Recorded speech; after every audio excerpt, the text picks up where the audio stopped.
ወገኖች መንጋቱ አይቀርም። ህሊናችሁን ግን አሻግራችሁ ተመልከቱት። የነገ ሰው ለመሆን አስቡ።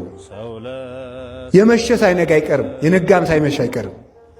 አሁን መሽቷል ብላችሁ ራሳችሁን ዘረኛ አታርጉ።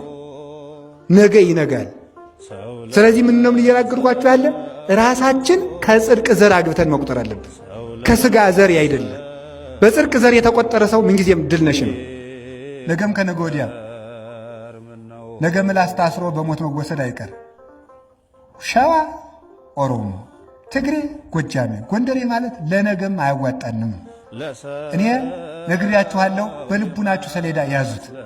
ነገ ከነገ ወዲያም ቢሆን የሚያኖረን ሰማያዊነታችን ነው። እግዚአብሔር የሚከፋፍለውን መንፈስ ይሰርልን። እኔ እውነቴን ነው የምነግራችሁ። እግዚአብሔር በጽድቅ ዘር ነው የሚቆጥር። ራሳችሁን ከጽድቅ እውነቴን ነው። እኔ ከፈለጋችሁ ኩራት ከፈለጋችሁ የሚያኮራ ነገር ልንገራችሁ።